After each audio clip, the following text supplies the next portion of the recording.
This Shawn is the reason we're seeing what you're talking about, speed. Yeah, that's it right there.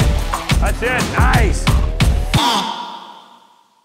Okay, Roman Josi in his hometown of Bern, Switzerland. Wow, this is just a treat. Good to have you here, buddy. Man, it's awesome. See you, buddy. Yeah, it's awesome. Good couple days of work so far. It's been amazing. Look good. Appreciate all the hospitality.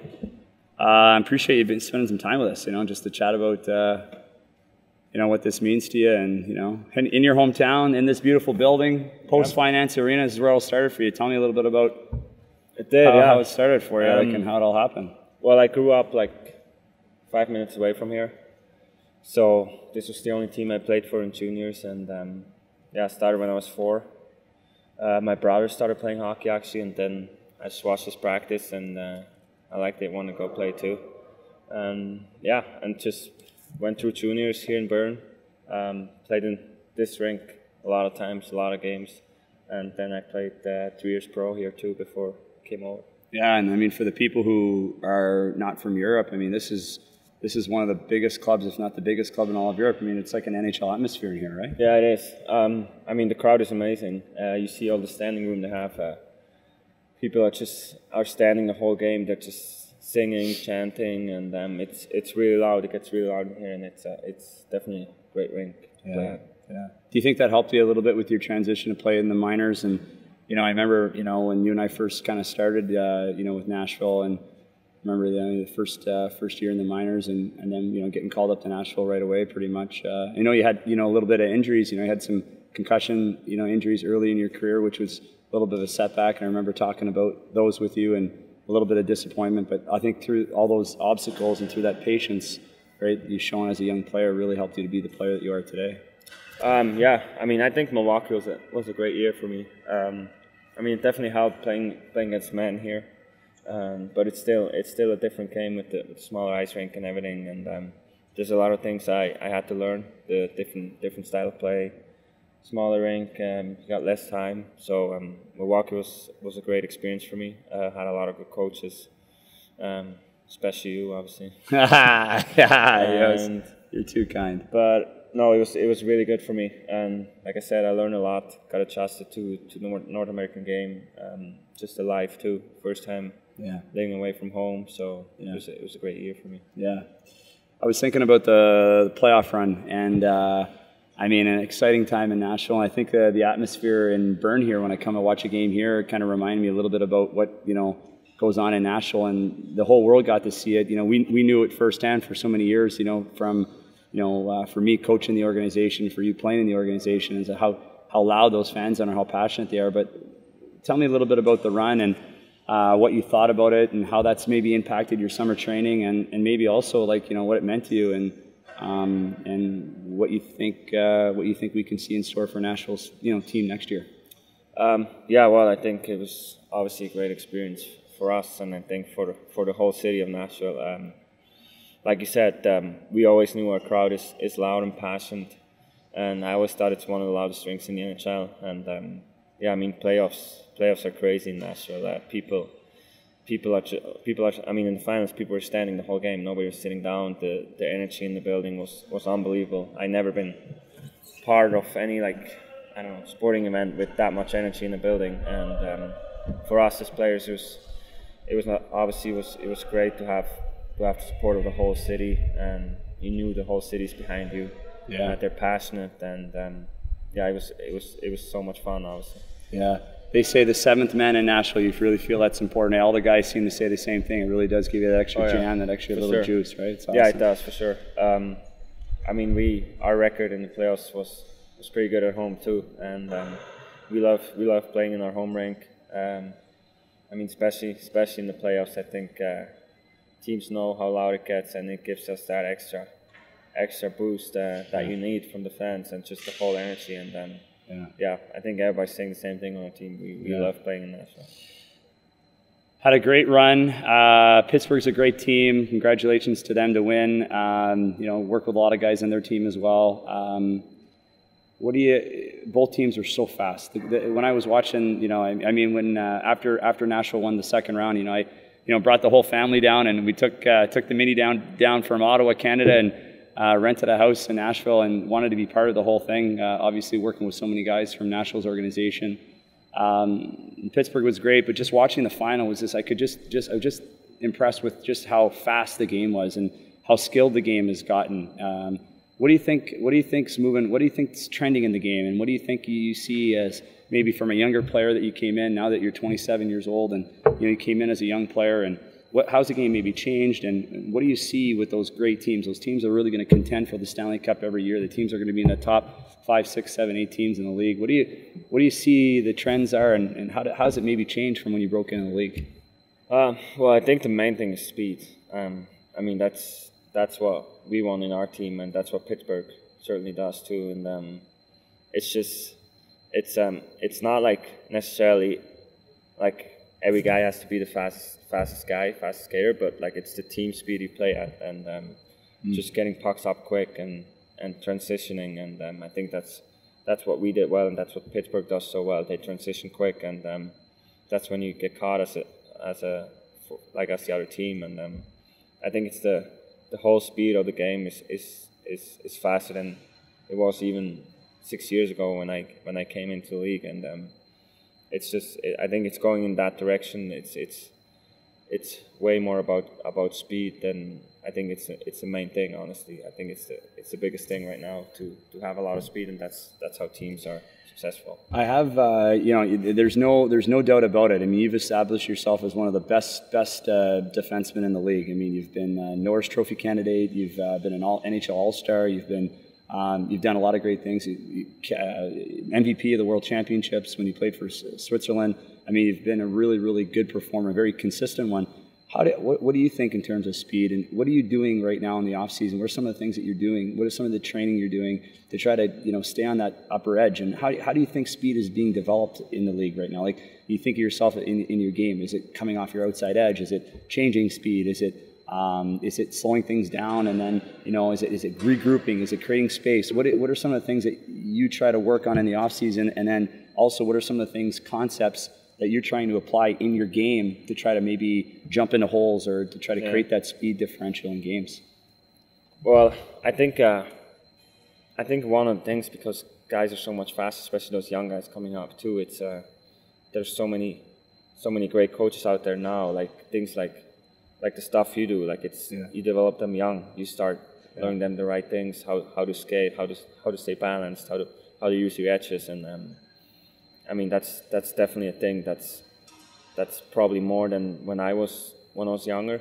And I mean you see in those guys. I mean McDavid, those guys like Matthews. They're all fast. They're all great skaters. And I mean myself, I just obviously work with you in the summer. Yeah. It's a huge thing, and I mean this summer was a little different. It was shorter, so there wasn't that much weightlifting as there normally is. But obviously try to work on your explosiveness in the weight room too.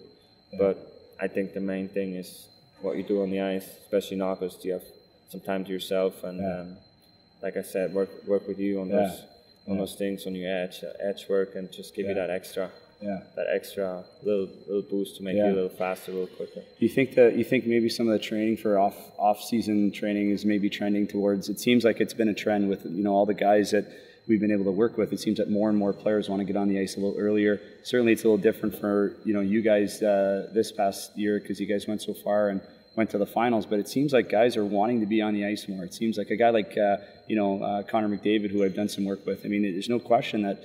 The guy never gets off the ice. I mean, he's a young kid. He wants to be on the ice. He wants to, whether it's just playing with pucks or whether it's in a structured kind of format. Yeah. I mean, it seems like a lot of the European players want to be on the ice. Is that something that you think is trending as well, as where it's not so much all about strength and power, but it's more about movement and skill on the ice? I think so. I mean, at the end of the day, we're hockey players, and the main thing is, I think, the most important thing is what you do on the ice, and.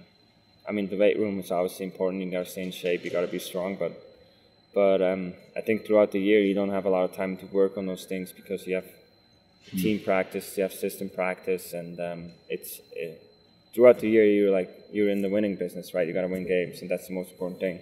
And I think in the summer it's that time when you can work on your game, on yourself. You can work on your skating, and I definitely think it's more going that way, that you skate more. in the summer and work on those things. We're always talking about, it's kind of funny, you talk about, Webby and I were talking about this yesterday about, if we were, if this was 500 years from now, ago, and we were, running around and, had little skirts on, and running in the woods, North America or, here in Europe or whatever, we probably wouldn't be lifting all these big rocks and, deadlifting all these rocks and putting them on, on top of each other.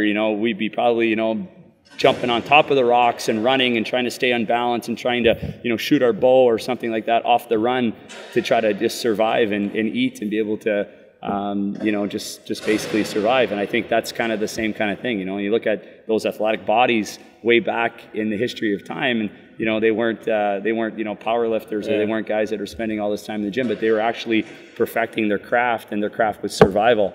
And I think for a guy like you and a guy, like all these other players that are playing at the top level, I mean, survival is, being as best you can out on the ice. And I think that's what it's kind of trending. It's pretty cool. I agree. Yeah. I mean, there's so many things you can do in the weight room, but I think at the end of the day, when you go on the ice, the movements are different, and it's even like you could probably run every day for 2 hours, and you would still be, first practice, you're going to be tired. Sure. Because it's a different movement. So I think it's important just, to work on the ice even in the summer. Hey, so when you get back to Switzerland, this summer's been a little bit shorter, but what do you like to do? What's your downtime look like? How do you spend your days? Obviously you're training and you spend your afternoons. What's kind of motivating you right now? What do you like to do when you get back to Switzerland? And it gives you some time to do some special things, I bet. But what are some of the things that you like to be doing? Well, definitely. I mean, family. Yeah. You want to see your family. Yeah. You don't get a lot of time to. Yeah. I know your brother's you're really close to your brother. My brother. I have friends that like my best friends. I grew up with them in Switzerland. So we do a lot of things in the summer. I mean, just hang out with them and spend some quality time, and obviously like go to a couple dinners with them and have some fun in the summer. Obviously, it's time to have some fun too. Yeah. And I mean that's basically what I do, and I try to travel sometimes, go on vacations. Everything is so close in Europe, so for example, this weekend I'm going to London for a weekend, and that's a lot of fun too. It's going to go watch a soccer game. Yeah, it's going to be great. That's awesome. How about what's motivating you? Is there something what kind of makes Roman Josi just try to stay on top? Like, is it a super competitive edge? Is it execution? Is it league accolades? Is it winning for the Nashville Predators? What drives you right now? I mean, you've been in the league a long time. I mean, I'm not even sure, I didn't look it up, but how many games have you played so far? I mean, this is probably 450. I mean, how fast does that go? Where did that go? 450 games. It's crazy. It's unbelievable, right? Like, where did that go? It feels like it was yesterday when you first broke in. How do you stay motivated? What does that give you, that burning desire? What's inside of you? What's pushing you to try to continue to be the best that you can be? Well, I think just like playing against those best players in the world. I mean, you play against guys like Crosby, you play against guys like Crosby, Fine, Malkin, and I mean, there's so many great players out there, and just I don't know. You look at things. Well, for me, I look more at defensemen, like guys like Carlson or Dowdy, or like all those great defensemen. And you try. Obviously, you watch them and you want to do certain things, like you try to learn from them. And I mean, especially this year, now that we got a taste of, I mean, how awesome winning can be, like how much fun it is to win, and just being in the final. And I mean, obviously it still hurts. We couldn't lift that cup, but just being there and seeing how great it is, how big of an experience it is to get that far. And I mean, I think this summer especially, I could have, like, after the finals, all I want to do is just start playing again. Like, you just want to win. Like, when you get a taste of it and of how much fun winning is, it motivates you. And I think I'm really excited for next year. And obviously it's such a tough league. You never know what's going to happen. But I'm really motivated. It's like I said, it's such a great feeling to win, and you wanna feel that again, and hopefully win the whole thing and lift that cup one day. Absolutely, that's got to be a dream come true for sure. So just that passion to win and the grind of the process. Seems like you really enjoy the process. You playing against the best players in the world. you want to be able to match up with those players and dominate those players, and then just enjoying that process and just the passion to win games. That's what's keeping you going. That's what's keeping you keeping and the just fire the whole alive. team thing. I mean, cool. Like our year last year, we struggled in the beginning. Yeah. We had some up and downs, played inconsistent, and I think we really had to come together as a team to have to go to the finals. And I mean, it's so much fun when you go through some adversity with a team, you go through it together, and then you end up winning together. You come together closer, and just being a team and trying to win with the other guys is a lot of fun. It's awesome. I think I'm trying to think of some other stuff that maybe I want to just go back a little bit about when you were a kid a little bit. And obviously you talked to me a little bit about having a dream, obviously, to play at the highest level and stuff. But you also told me that you come from a family that really was, was really supportive of whatever that you wanted to do, whether it was, to be an academic or if you want to be a doctor or a lawyer, and you just took to hockey, and your brother played, like you said, and you mentioned to me before when we talked that your parents were just kind of didn't really push you into a certain thing, or they were really just supportive, and didn't really it didn't make it like it was that you had to play professionally for the SC Bern or play in the NHL. Or tell me a little bit about that and how that helped you. And I mean, you see a lot of parents now, and they're very passionate about their kids' success, and I think we all are. And but it seemed like you came from a little bit more of a grounded kind of approach. Yeah, tell me a little bit about that and how that's helped you. Well, I played soccer and hockey. Okay. My brother started playing hockey, so I wanted to go play hockey too. And I mean, my dad was a soccer player, and my mom was a swimmer. Okay. So yeah, I mean, I was just always passionate about hockey. I always had fun. Always loved to go to the rink.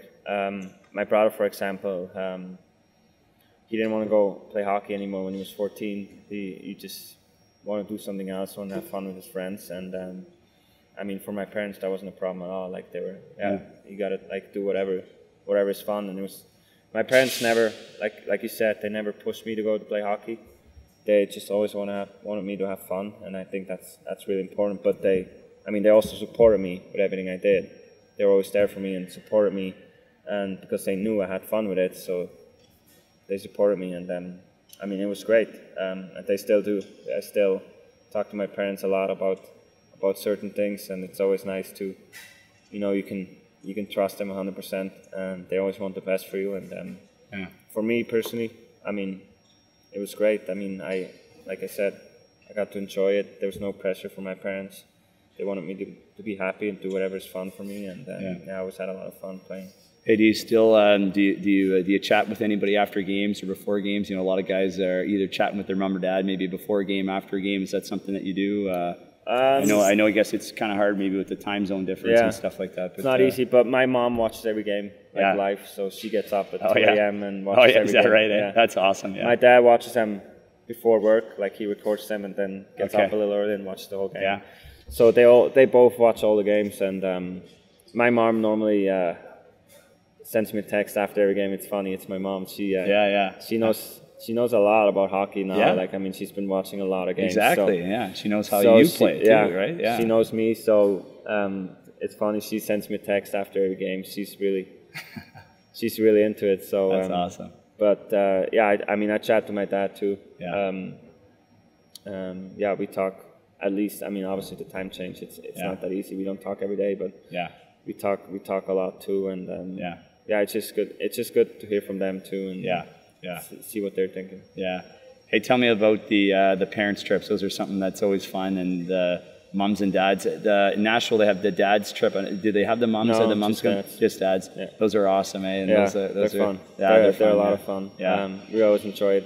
I think the dads enjoy it too. Yeah. And it's always a great time. I think this year we were struggling too this year before we did it, and then we won 2 games on the road with the dads. Yeah. That's in town, and nice. That was good to see with them, having them there and winning 2 games. That's awesome.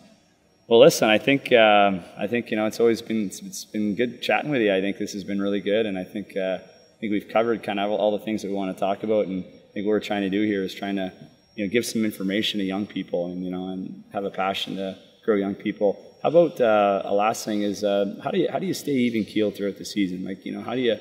One of the things, you know, I always respect guys like you and guys like Mike Fisher and these guys that, you know, Shea Weber, these guys that tend to just have an even keel about them. They don't seem to get too high and get too low throughout the season. Is anything, how do you stay grounded? Is there something in your life, whether it's, you know, something spiritual in your life, or do you meditate, or how do you stay even keeled like that? Or is it, you know, do you have something that keeps you spiritually grounded, or something that just, you know, how do you do that? Not really. I think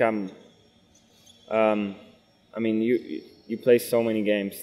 There's always going to be up and downs in the season, and you kind of learn that throughout the years you play. I think there's, like I said, I mean, it's going to go well, and then it can go bad, and you have to make sure. I think especially in playoffs, you have to make sure you don't get too high after a win, you don't get too low after a loss, and it's really important. I don't really do anything specific.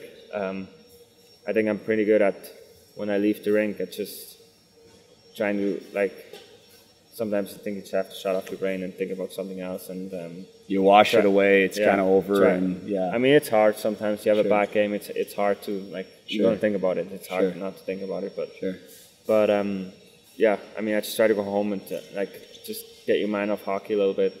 Try to think about something else. But I don't have anything specific I do. Do you feel when you look at a guy like Conor McGregor, and he talks a lot about, you know, going into fight week, or you see a lot of these guys that have to compete, or Roger Federer, who's a Swiss guy, and they go into, you know, the week before, you know, Wimbledon or something like that, and they say, well, the work's been done. You know, the work's been done, and now I just got to go and just execute. Yeah. Is that kind of how you feel, like, when it comes, like, where it's like, you know, your whole game is basically instinctual? It's just totally just an instinct. It's like the work is done. If I put the work in and I prepare and I map all those situations, I'm ready with my skill. I feel confident with myself. It's just like the work's been done, and then you just, when the lights turn on, you know, away you go, kind of thing. Is that how you feel it is? I think so. Well, I think it's important that you make sure you prepare well for anything you do. It just gives you that confidence, and I think whenever you do, I mean, it's different for every guy how they prepare, but whatever works for you, and you do that same thing every time before you prepare for like McGregor, for a big fight or for a big game. So, and it just gives you that extra confidence. You knew you did everything you could to be ready, and then it's just about executing. But yeah, I think if you didn't put the work in or didn't prepare well, you're gonna have those regrets in your head. You're gonna think about those things, and you'll be like, oh, I didn't do this. Am I gonna be ready? And I think it's just to make sure, especially think for us in the summer, make sure you put the work in, make sure you work hard, and you prepare for the season, and then you go into the season with a lot of confidence too. When you feel that you're at your best, when things are just on, what's connected for you? What? Tell me how you feel. When you come off the rink, or you come into a game, do you know that you have it that night? Do you know that? Is there, or if you look back at your past performances, your big performances, is there something special about that night, the way that you felt? Were you on? Were you more mentally on? Was there something different? Did you have more confidence? Was that something that built over a few games and then it exploded, and you get 3 points in a game, and when you're at your best, how do you? If you can put it into words. I think it's weird sometimes. I don't know, that's how I feel with hockey. Sometimes you go out to warm-ups and you don't feel good, but then you have a great game. Sure. So it's always, you never really know. I mean, it's such a fast game, and a lot of different things can happen. Sure. And you got to adjust to different situations. But I think when I'm at my best, I'm having a lot of fun. I'm going to the ring excited. You're having fun with your teammates. You're having fun in warm-ups. You're excited. You're excited for the game. And I think I play my best when I'm loose. And I mean, sometimes it's always a confidence thing. I think every guy goes through that. Sometimes you have more confidence. You have a good game. You get a little more confidence. How do you when you're going through a period where maybe the confidence is low? How do you get it back up? How do you keep believing in yourself? Do you just keep telling yourself, man, I got, a few games ago I was, laying bombs on the PP up top, and I went short side shelf, and how do you go back to successes? What do you do to get back there? Yeah, I think you try to remember what you did that made you successful. And I think it's about getting back to those things, like trying to keep it simple. I think most of the time you don't play well. You're trying to do too much to make it work again, and you just gotta keep it simple and remember the things that made you successful when you were playing well. Awesome. Hey, buddy, listen, it's unbelievable to kind of hang with you. I appreciate your time as always. It's been great. It's been a good week so far. We got another couple days on the ice. It's going to be great, and it's good to be here in your home country and trading some sweat and detail with us. We appreciate you doing this. Perfect. Thanks a lot for everything. Thanks, Tanner. Appreciate it.